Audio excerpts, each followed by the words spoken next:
If you have experienced a miscarriage or stillbirth, you may have concerns about becoming pregnant again. How do you know when the timing's right? And once you become pregnant, how do you overcome anxiety associated with having a healthy baby? I'm Yvonne Rothermel, a licensed clinical social worker specializing in postpartum mood disorders, birth trauma, and infant loss. And this is Preggy Pals, episode 34. Is that a plus sign? Pink or blue? Hospital or home birth? What type of food should I be eating? I think I just peed myself. I'm pregnant and I have to exercise. What pregnancy glow? Wait, was that a contraction? Gotta make these pants fit. I've got kinkles. What do you mean there's more than one? You've got the symptoms, and now you've got the support you need for a happy 9 months. This is Preggy Pals, your pregnancy, your way. Welcome to Preggy Pals, broadcasting from the Birth Education Center of San Diego. I'm your host, Sunny Galt. Are you a member of the Preggy Pals Club? This is our exclusive membership club for all of our loyal listeners. You can get all of our archived episodes, bonus material after every new show, and special giveaways and discounts. Visit our website, preggypals.com, for more information. Okay, so let's get started with today's show. I want to introduce you to our panelists here in the studio, and then we have an international caller calling on Skype. But let's start here in the studio. Beth, let's have you kick us off. Okay. Hi, my name is Beth Franzese. I'm 35 years old and I am in sales. I currently have a 4-year-old daughter. I have lost one pregnancy. I'm currently pregnant and I am due April 3rd. Hi there. My name is Sky Wilson. I am 36 years old. I'm a stay-at-home mom. I have 2 precious children here with me. I have a 6-year-old son, and I also have a 10-month-old son. Unfortunately, I have suffered 4 losses in total, 3 miscarriages that were first trimester, and the neonatal death of my middle son, Brandon, in 2009. He was full term and 2.5 days old. Oh my goodness. Okay. And joining us over the phone, actually via Skype, is Olga Rojo. Olga is joining us from Peru. Hello, Olga. Thank you so much for being here. Thank you, Sunny. Hi, my name is Olga Rojo. I'm 28 years old. I'm an English teacher. I live in Lima, Peru. I've lost 2 children in less than 6 months. I'm currently pregnant. I'm due January 23rd. Okay. So, Olga, when you say in less than 6 months, were both of those losses within 6 months of one another? Yeah. Oh, wow. Okay. And then your losses, I remember you telling me it's 7 weeks and 5 weeks, correct? The first one was 7 weeks and the second one was on the 5th week. Okay. Well, thank you, ladies, so much for joining us today. Before we begin today's show, here are some prenatal fitness tips from Lisa Druxman of Stroller Strides. Hi, Preggy Pals. I'm Lisa Druxman, chief founding mom at Stroller Strides, where fitness is fun and you can meet other new moms. And I'm here to answer any of your questions about pregnancy and fitness. And one question that I get asked a lot is, if I'm on bed rest, can I exercise? And if you listen to segment number 16, which was the Bed Rest Survival Guide, you've gotten some great tips. Now, the first thing that I absolutely have to say is, even any exercise that I recommend right now, you do need to check with your doctor. So every reason for being on bed rest could be different, and so you might not be allowed to do any of these exercises. But most of the exercises I'm going to tell you about right now are safe for most moms who are on bed rest, and usually great exercises for when you're in the hospital bed just after having the baby. So one of the most important things you can do is just kind of get your circulation going and moving. And so while it doesn't seem like you're doing much, just basic, flexing your feet and circling your ankles is great. But besides that, what you can also do is do some sort of abdominal contractions where you actually are bracing your abdominals. So you're actually going to bring your belly in, and you can make sure that you're still breathing and releasing. And you can do that with different tempo and different speed. If you can bring your legs to a bent position, you can do a leg slide while you're in bed. So again, engaging your core, keeping your abs nice and strong, you slide one leg out and then bring it back in and then slide the other leg out. The idea is that you don't want to be shifting your hips and you're engaging your core. If you're able to sit up in bed, you can do some scapular retractions, which is really essentially just squeezing your shoulder blades back. Again, you want to get circulation going wherever you can. If your doctor is comfortable with it, you can also go on your side and do just some leg raises. I think at this stage, any movement is going to feel better than no movement. So again, if your doctor feels it's safe, then please take advantage of the opportunity to move your body and just feel good. And if your doctor does say no, realize it's not going to last forever. We'll get you exercising again soon. Thanks for listening to today's tip, and be sure to listen to Preggy Pals for more great pregnancy fitness tips. Today is the second part of our two-part series focusing on miscarriage and stillbirth, topics our listeners recommended to us. And last week we discussed dealing with loss, and in this episode we'll be focusing on pregnancy after experiencing loss. Yvonne Rothermel is joining us once again. Yvonne is a licensed clinical social worker specializing in loss. Yvonne, welcome back to the show. Thanks. Glad to be here. So let's start off with the panelists. I want to get some more information about your personal experience. I know we just did our introductions and you gave us a little bit of information, but tell us a little bit more about the type of loss that you experienced. Beth, let's start with you. My second pregnancy, I, at 5 weeks, started to have bleeding and was concerned because I didn't have that experience with my first daughter. And so I got myself to a doctor and had ultrasounds done, and then lots of the HCG testing to check hormone levels, and was told that I had a blighted ovum and that there was really never a baby in existence. Okay, Skye? My very first pregnancy, when my husband and I were married for 2 years, was in 2004.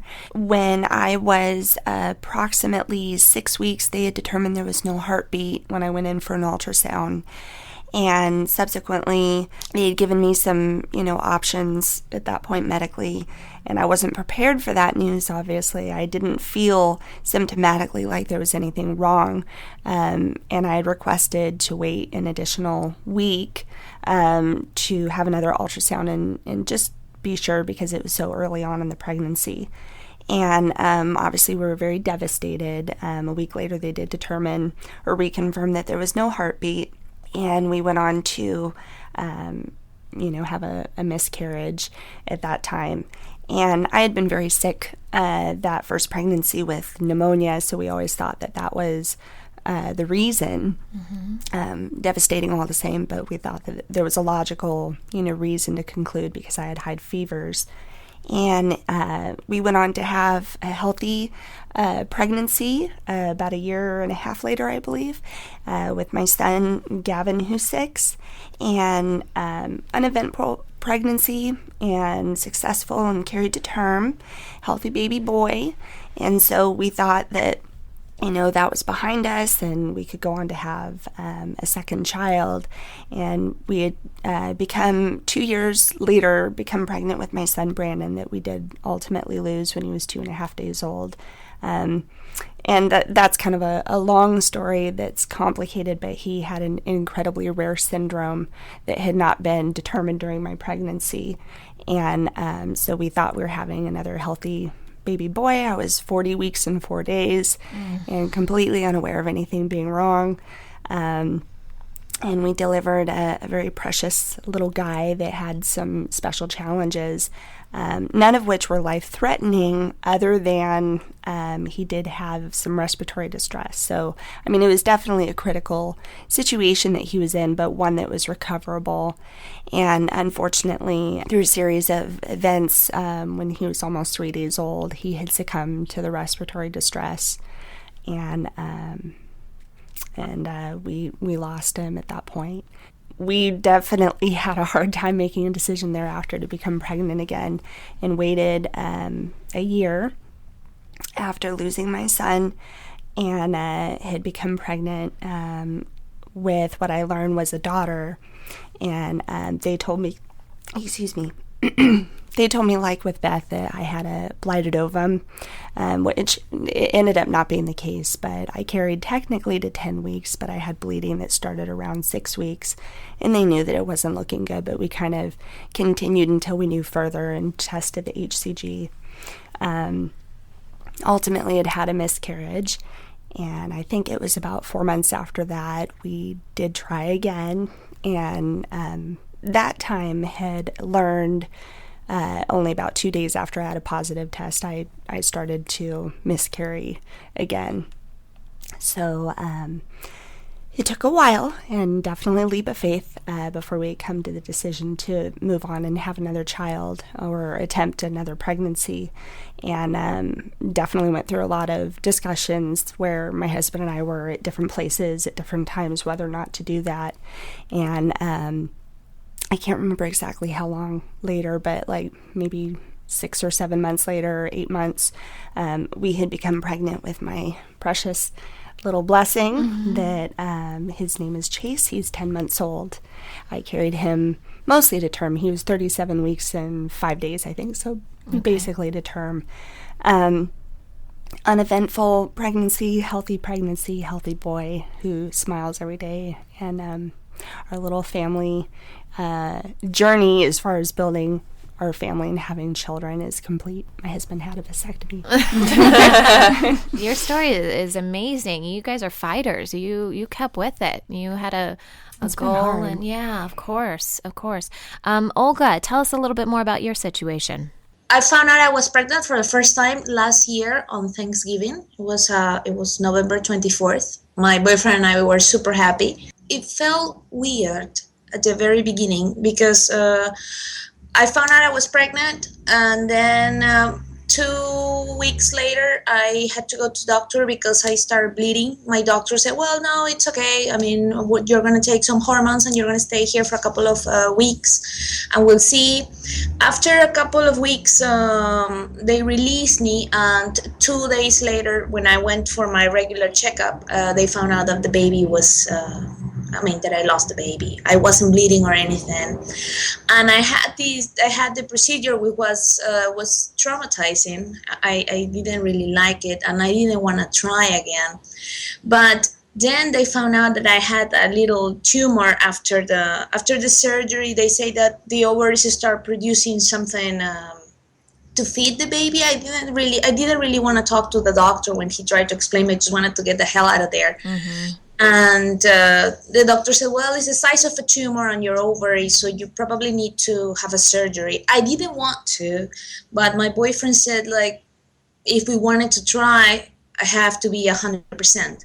So I went through the surgery on January 30th, and then February 24th, I found out that I was pregnant again. But the levels of HCG were not very high, and they were not duplicating. I went to another doctor, and it was too much for my body, and I lost it at 5 weeks. I was very depressed. I had to continue going to work because I had a contract. On May the 17th, I found out that I was pregnant again, and I was super, super scared. And on the 8th week, I started bleeding again. And I mean, I was about to give up, and I was like, this is not going to work out. And then my doctor made me hear my baby's heartbeat, and that's when I found out that I felt that everything was going to work out, and it's been good since then. Good. I'm glad to hear that. Yvonne, I want to talk to you a little bit more about this. At what point are families emotionally stable enough to try and get pregnant again? That's a very complex question. And, if you look in the literature about this, a year is usually a good marker of time to give yourself time to grieve. But families don't have the luxury of time in these situations. Some women go through infertility or age. Different families cope differently with that sense of emptiness. And for some people, it can be helpful to get pregnant sooner.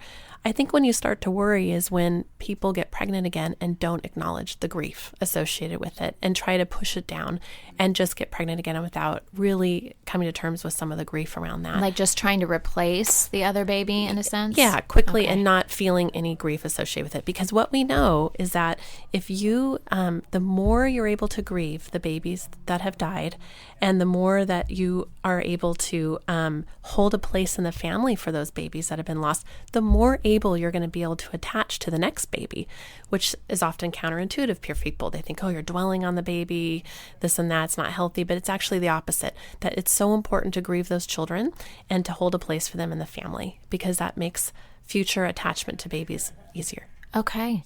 Beth, how did you know that it was time to start trying? I think that when I was at the doctor, when I had the miscarriage, I just wanted to try right away. I just wanted to know that there wasn't something wrong with me. Mm-hmm. Because I really felt that it was me. There was something, it must be me. It must be my body. And I think for me, part of that was because I had reached age 35, which there seems to be this kind of stigma around, once you're 35, you better kind of make that decision. And it also, my daughter is 4. I had terrible postpartum depression. It took me a long time to decide to have a second child. And I didn't want to miss that window when my husband and I were on the same page. And so they told me I needed to have 3 regular cycles, which I did go on to have 3 regular cycles. I mean, my entire life I had always been a 28-day girl, had never thought that there would be any issue. And so at the 3-month mark, we made the decision to try again. And I remember getting past that 5-week mark with this pregnancy that I'm currently in and thinking, okay, I got further along this time, than I did last time. And then I started to bleed again and just was completely devastated and thought, why is this happening to me? Mm-hmm. But I did get myself to a doctor, a different doctor than I had seen with the miscarriage, and heard a heartbeat that I hadn't heard when I had the miscarriage. And it was the most amazing moment. And I just remember thinking that I just had to think really positively and believe that there was power in positive thinking, and have just stayed with that and believed that that has helped me carry this pregnancy. Yeah. It's just, just thinking positively and not going to those places of, and I definitely did spend those 3 months grieving the loss. I know that from a medical standpoint, they believed that there never was a baby, but in my mind, the moment I saw a positive, of course, it was very much was a baby. And I spent those 3 months grieving. This December would be when that baby would have been born. And so I think about that. It's interesting that you mentioned the heartbeat, because Olga talked about that too. And I think even women who haven't experienced loss, that is the first time that you really think, wow, I mean, I took the test, it showed up positive, but until you hear something that sounds living, I think that resonates in, so many pregnant women. Yes, definitely. Okay, Sky, tell us a little bit more about your situation, your decision to get pregnant. Each time was unique in terms of what I was feeling emotionally and when I felt ready.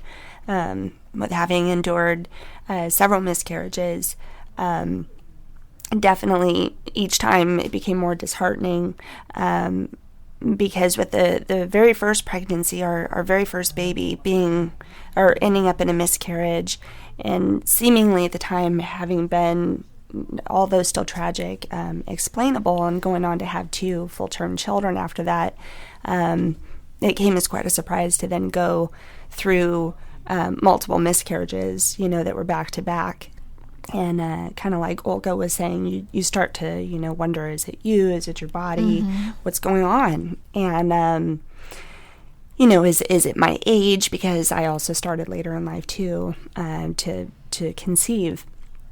I can say that as far as when the journey really got difficult was obviously after losing my son Brandon in 2009, and that one took right about, like I said, a year, and extensive research on my part. I'm kind of a researcher that has to understand what happened and potentially why it happened, because unfortunately when you go home, empty-handed and empty-armed and to an empty cradle and an empty tummy, you go home without answers too. That's just where it ends, and the story ends with no answers. And I think that as you're traveling through that process of grief and going through that journey, there's all these different stages, and they can cycle, and you can return back to certain stages of the grief that you're experiencing, whether it's anger or mourning or all of the, anxiety, different, experiences in that process. And at some point, you're searching for answers. And at the point that I felt I had sufficiently come through getting closer to some of those answers, or in my case, I actually did reach some of those answers as to what happened to my son. I felt like I had done, I had done something for him. I had honored him in his place in my heart and his place in my family, and I felt that I had come through as far as I could, getting information to feel like I've not closed that chapter, but closed. Well, no, I guess I would say maybe close that chapter of the process, not close the story on my son, but getting to a point where I felt like maybe now I can move forward a little bit. Mm-hmm. And so it was about a year. It was at the point that the fog of grief that lays so heavy on you had lifted some, and I started to feel prepared for the possibility of getting pregnant again, because we had come through all the firsts, first Christmas, first everything, and the anniversary of his passing, of course, and his birthday. After that, when we then did conceive and lost our daughter, that definitely made it very difficult thereafter to make the decision of when we were ready, if we were ready. There were, many discussions between my husband and I adore my husband. We have a great marriage and a great relationship and great communication, and so I was very grateful that he openly communicated to me too, just as, much as I communicated my feelings to him. And in kind of working through that process, we just had to decide whether or not we could let go of the desire altogether to go on to have another child, or not. And we couldn't. Our desire never leaves you because of what you go through. And each time you go through a loss, you almost feel like there's a stigma attached to you that, although nobody would say it, and they wouldn't, I don't know if the world around me or friends or family felt like, well, maybe she shouldn't, because of what we had endured already. But that's something that is so personal to each person and each couple. And I did feel a lot of love and support from the people that matter most. And we just decided, this is our decision to make. And these losses, what has happened so far, shouldn't prevent us from, completing our journey that we set out on. And certainly I didn't think it was going to take us 8 years to bear 2 children after we got married, but it has. And definitely between, the subsequent miscarriages, there was anxiety, there was deep depression, a sense of hopelessness. It was very, very difficult to come to the decision. There was quite a break in between my last miscarriage and going on to have my son Chase, that's 10 months old. And through that process, we relied deeply on our faith and just had to really find focus in our hearts on making that decision very thoughtfully and weighing out the information that we had gained through my research, and ultimately had taken that leap of faith. And I thank God every day that we did. I feel very blessed to have the baby, that both of my children, all of my children, the angel ones too. Yeah. Olga, do you want to share a little bit more about your experience in trying to get pregnant again and that decision? I know you did mention this already, but is there anything else you wanted to add? Well, it's just that nobody can tell you. I mean, the doctor tells you, oh, well, you should wait 3 months, 12 weeks, something like that, to try to get pregnant again. With my boyfriend, we discussed that, after the second loss, I told him that I just didn't want to try again. It was very painful. You just need to really trust that, God or your body or someone above us will help us. And keep trying and try to hope for the best. I have to be honest, with this third pregnancy, I didn't get very attached to the baby at the very beginning, because I was like, no, if I start daydreaming about my baby, maybe I'm going to lose it and then I'm going to cry again. And it's very, very hard. And it's true. You mourn your babies. I started writing for my first baby. I started writing him letters. How I felt and everything. The second baby, when my doctor told me that the levels were not increasing, I knew that I was going to lose it eventually. I started writing him letters, and I kept all those things. And with this third baby, it took me almost, I had to finish the first trimester to really, accept that I was pregnant and that everything might go well. I don't know. A lot of people have these plans and they say, okay, we're going to get pregnant next year, in 2 years, or after we get married or something. But it's not something that we can plan. Although that's a responsible thing, right? Right. Okay. Well, thank you for sharing, Olga. When we come back, we're going to talk about the anxiety many parents feel after getting pregnant again, as well as how they felt after their babies were born. We'll be right back.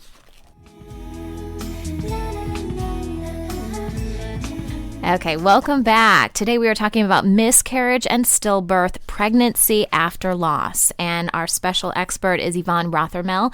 She is a licensed clinical social worker. And we are joining here in the studio. We've got two lovely ladies that have been sharing their stories, as well as Olga, who is joining us from Peru. So again, ladies, thank you for being here. So for Yvonne, is it normal for families to experience anxiety in a subsequent pregnancy after loss? Oh, of course. Yeah. I when you've been on the other side of a statistic, those mean nothing to you. And when you've had losses, especially, multiple losses, you feel like your assumptive world that you live in, like everything's going to be okay, this doesn't happen to me, it gets blown. And Right. So you have a lot of anxiety. And anxiety is a big part of grief that people don't talk about. People talk a lot about sadness and depression, but anxiety is also a big part of grief.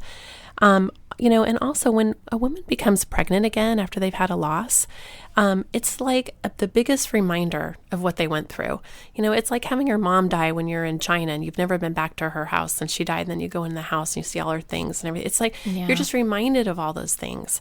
And so women can be very emotional during those pregnancies.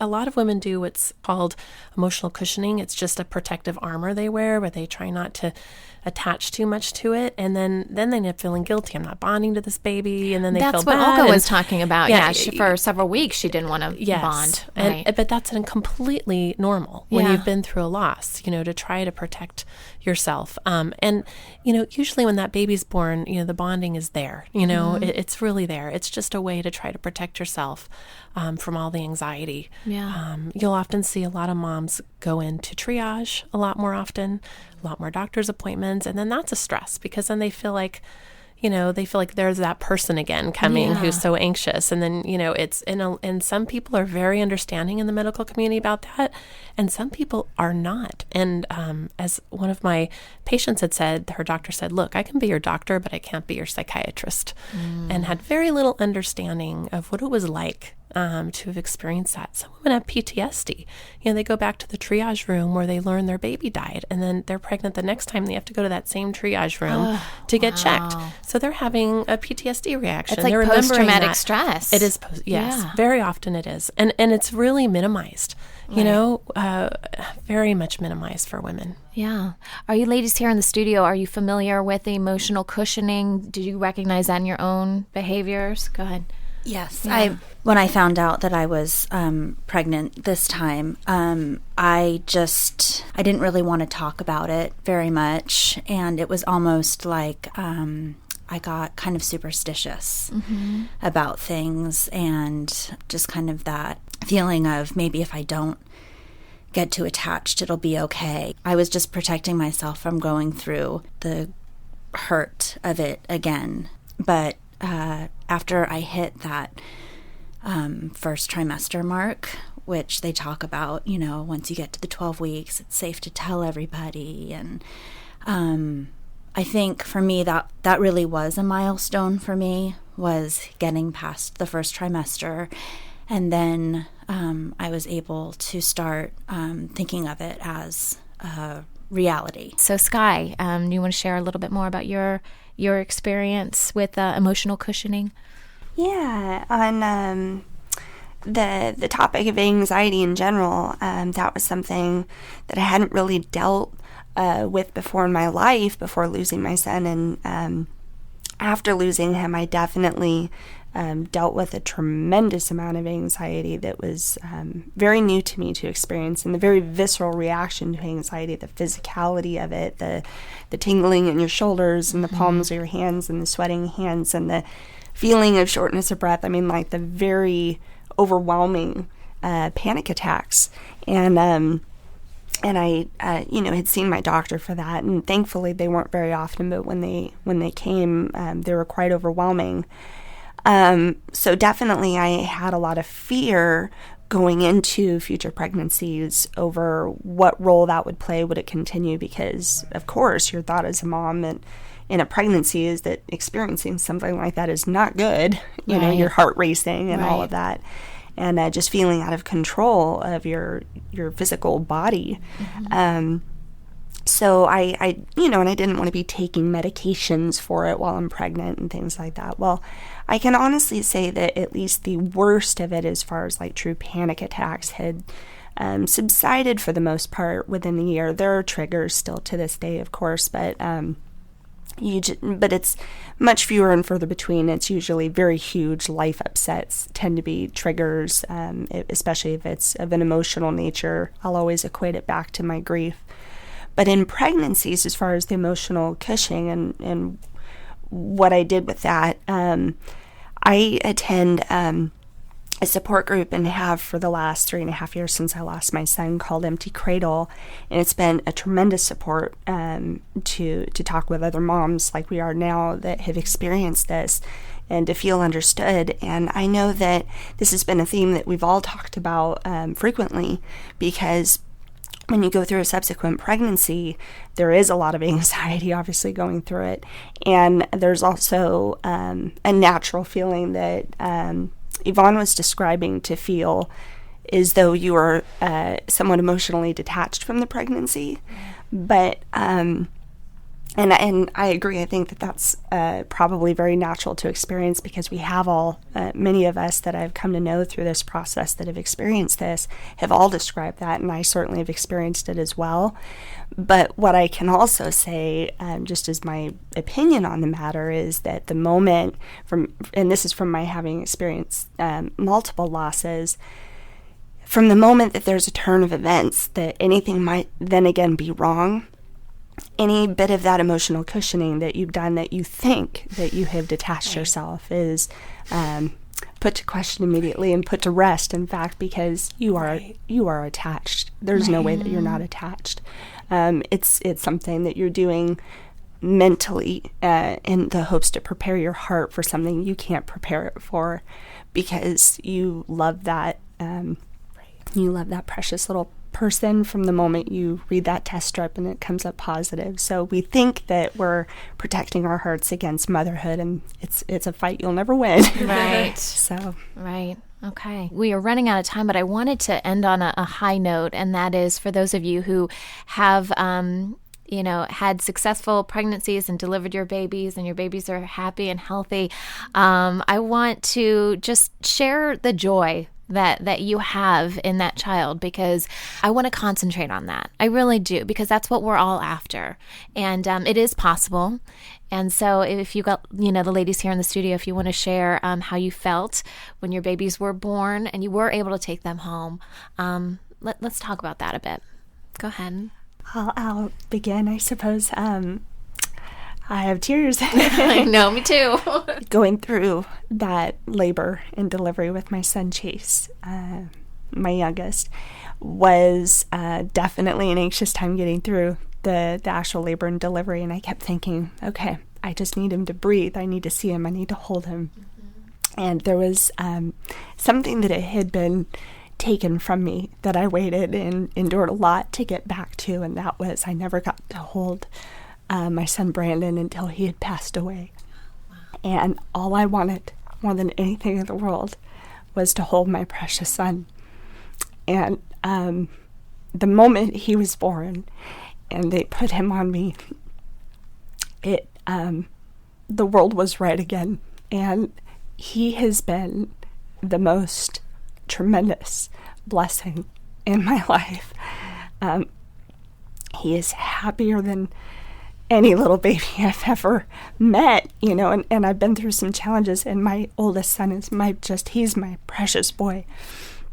He had colic though, so they always talk about, like, if you have 2 kids or more kids, that, you're going to have your easier ones and your more difficult ones. And by no fault of his own, it was just a more challenging pregnancy with my first, my first experience being a mom here. Yeah. And instead of with my angels, my oldest was, just, you're a new mom, and I was dealing with colic and all that, so it was hard. So my experience right now, and especially with everything I've been through, has just been blessed beyond measure. He smiles every day, every moment, and he laughs, and he's cuddly and affectionate, and I can't say enough about him. And it is just, it's added back into my life joy that walks alongside of my grief.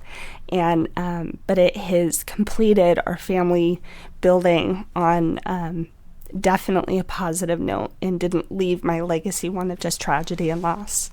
And I feel so grateful, more than I can measure or describe. Right. Beth, what would you like to add to that? I'm really looking forward to the birth of this baby, and I feel like I've been given another chance. And I had a difficult time with the birth of my daughter. Like I had mentioned, I had very bad postpartum depression and anxiety, and I feel like over the past 4 years I've worked really hard to build a support network, and I found great doctors through this whole experience of the miscarriage, and I'm looking forward to having a better experience, a better, like I get a second chance. And I'm excited for this birth story that is going to come. And so I'm just really looking forward to it. Yeah. We talk about post-traumatic stress, but there's also post-traumatic growth. And when you go through tragedy like that, unfortunately, as difficult it is, some good things come out of that. And I think parents who are parents after loss, are really, really appreciative of their kids. Not that everyone isn't, of course, but you have just sort of a newfound appreciation given how hard it was to get there. Well said. Thank you, ladies. Thank you for being here, and thank you for sharing your stories, even though I know it was difficult at times, but thank you. Thank you for your honesty.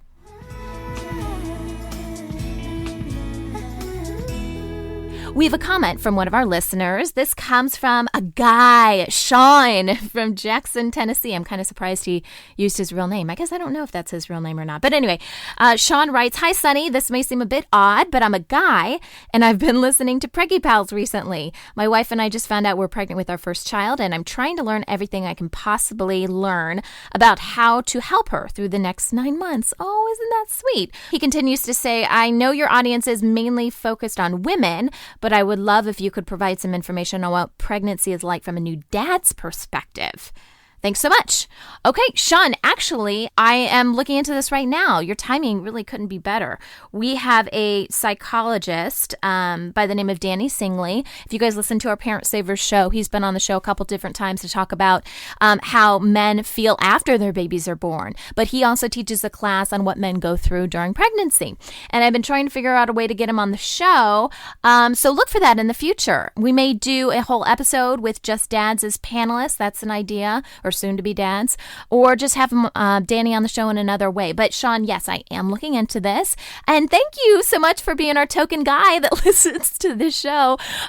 We have received comments in the past that the men initially find the show since we're on iTunes, and then they tell their wives about it. But this is the first that, at least the guy's actually admitted that he listens to the show. But Sean, I'm really glad we can be a resource for you. And thanks for being there for your wife. What a great husband you are.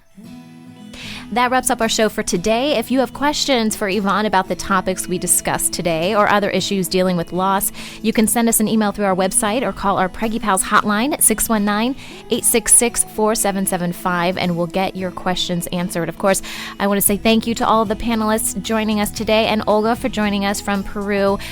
We certainly appreciate all the input and the information that you gave our listeners. For members of the Preggy Pals Club, this conversation continues as we explore a family's decision to commemorate the lives of the children they have lost. Coming up next week, we're exploring pregnancy for plus-size women. How does it differ, and what are some tips for having the healthiest pregnancy possible? Thanks for listening to Preggy Pals, your pregnancy, your way.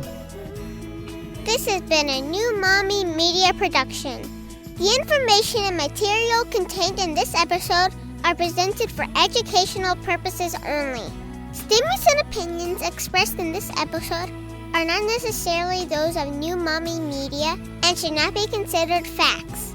While such information and materials are believed to be accurate, it is not intended to replace or substitute for professional medical advice or care, and should not be used for diagnosing or treating healthcare problem or disease or prescribing any medication. If you have questions or concerns regarding your physical or mental health or the health of your baby, please seek assistance from a qualified healthcare provider. Hey mamas, don't forget to check out Mighty Moms. It's our online community built for new moms just like you. Not only can you connect with other moms, but you can also join us backstage for special mom-only online events. And you'll also be notified when we're recording so you can join us as a special guest. Visit our website, newmommymedia.com, and click on the Mighty Moms banner. It's free. That's newmommymedia.com. See you there.